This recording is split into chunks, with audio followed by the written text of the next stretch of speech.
oldim. Bolalarning pulidan yana 500 dollar qo'yib, men berib Oysani jo'natdim.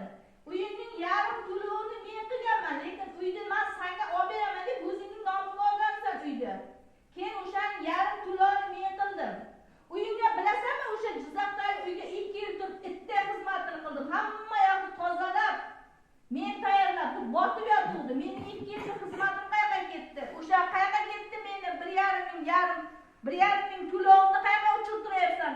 Sen borda men to'lagan to'lovlarimni barisini u yoqqa kelgan, bu yoqqa kelgan, bu yoqqa uchirtirib beryapsan. O'zing oppoq o'tiribsan.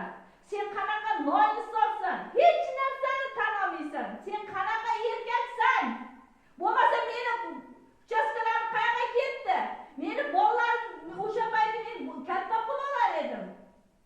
Plastikimgacha olib qo'yding, bilasanmi? 4 yil deganda sendan zo'rg'a oldim. Bunda ham srogi o'tib ketgandan keyin, nimasi o'tgandan keyin. Sen Xudoni tinch qo'y. Sen Xudodan qo'rq deb sen shunaqa deb hammasha o'zingni oqlab kelyapsan. Bo'ldi opa. Opa qo'ying. Bo'ldi. To'xtang, hurmatli provokatsiya inspektor Xurshid aka.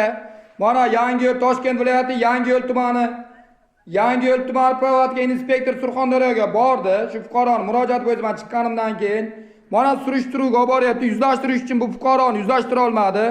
Chunki bu fuqaroni davlinaz 220 ga chiqib ketgan ekan. Toshkentga kelishga doktorlar ruxsat bermaganligi uchun o'sha yerda mana videoda bo'lyapti. Vaholanki mana bergan savollarimni birantasiga rostona to'g'ri javob bermayapti, yolg'on beryapti. Chunki menga bu boshqacha ma'lumot bergan edi. Zapslari ham bor, hammasini inkor qilyapti mana. Hurmatli provokatsiya inspektor mana shu holat bo'yicha qonuniy tartibda protokol tuzasiz degan umiddaman. Mana o'zingiz guvohsiz, savolimni birantasiga javob bera olmayapti, bergani ham yolg'on bo'lyapti. Mana bu yerda Ungal opa Ziyayeva bo'yniga hammasini qo'yapti. Borini o'sha nima yozib bergan bo'lsa, o'sha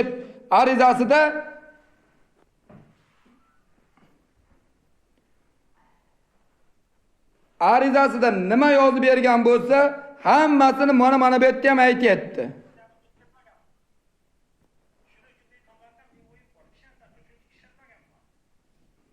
Bo'ldi, men sizga siz bo'ldi, biz provokatsiya inspektor bilan gaplashaylik, bo'ldi, men videoni o'chiraman. Xurshid aka, mana o'zingiz ko'rdingiz, guvohi bo'ldingiz. Bar savolimizga javob bera olmayapti, berganda ham yolg'on javob beryapti. Mana opa arizada nima yozgan bo'lsa, shuni aytib bo'yniga qo'yib beryapti. Keyin Shamsiddin bitta gapda, men senga shuncha umrimni tikdim. Behuda men umrim behuda o'tganga o'taman. Shuncha narsa umrimni shunday zoyi o'tkazishim kerakmidi? Deding sen. Shu gaplarni tan olasanmi? Sen uchun men umrim shuncha 7-8 yil o'tdi. Behuda o'tib ketadi-ku. Deding sen. Shu gaplarni tan olasanmi?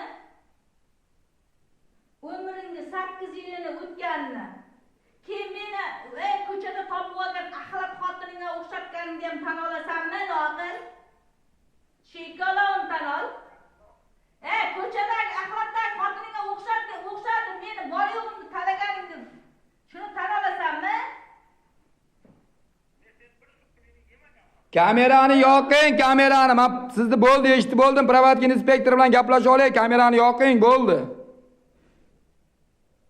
Kamerani yoqing, Shamsiddin aka. Kamerani o'chirib qo'yurmang aka unday qilib. Men yana ham aytyapman. Qonun ustuvor deyapman, jazo muqarrar. Xudo xolisa qonuniy javobini berasiz siz. Biz demokratik zamonda yashayapmiz. Qo'lingdan ikkinchi xotinni eplash kelmaydi ekan, nima qiladi meni xonavayron qilib? Qo'lingdan xotin boqish qo'lingdan kelmaydi ekan, nima qiladi meni xonavayron qilib? Bo'ldi opa, qo'ying. Opa to'xtang, opa, videoni to'xtaman.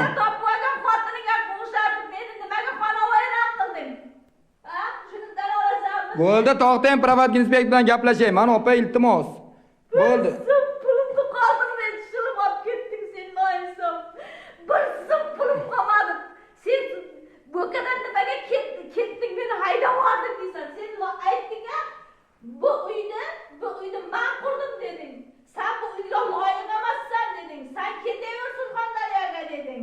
Bu uyga men Vaholanki sizni yana otangiz uyga haydab borib, bu uyni ham sotib yubormoqchi bo'lgan. Ishonib tan olasanmi? Otamni uyiga Surxondaryoga jo'nab ket. Surxondaryoga ketaman deyatuvdim. Sen ket Surxondaryoga. Betga meni uyimdagilar keladi. Огородni yeplaydi, molni yeplaydi. Sen qila olmayapsan. Borib asal sotib o'tasan. Kvartiraga tur deganlaringni eslaysanmi? Kvartiraga men chiqib borib Surxondaryoga kvartiraga men ketarmisham, menga davlat uy berarmish. Men endi boquvchisi yo'q, yolg'izona. Qarang, shu yerda ham sizni o'sha Jizzaxda sotgan $6,000 uyda $3,000 siz bergansiz boshida $1,500 $3,000 oldi. Shuni ham sizni pulingizga olinadi, shu uyga ham bu akam Shamsiddin aka shunga ham egalik qilmoqchi bo'lgan. Ha, sen dedi ket bu uydan dedi, men dedi bu sen dedi o'sha yoqqa borib uy so'rasang. Bo'ldi, Xurshid aka, mana o'zingiz guvohsiz, videoda ham turibdi. Qonuniy tartibda bu fuqaroga chora ko'ring. Qonuniy tartibda. Sizga ming rahmat. Mana shu davlatimizni, prezidentimizni olib borayotgan islohotlarni biz bilan birgalikda qo'llab-quvvatlayotganingiz uchun sizga men o'z minnatdorchiligimni bildiraman mana ommada ham. Mana videoda ham. Bunga nisbatan qonuniy chora ko'rib keting, mana o'zingiz guvohsiz. Hammasi ro'y-rost aytib beryapti. Shu uydan ham chiqarmoqchi bo'luvding, bilasanmi? Qancha janjal bo'ldi shu yerda ham, bolalar chiqmaymiz. Keyin sen borib mendan 1,5 million pul oluvding usta haqqi. Yoki uyqu beraman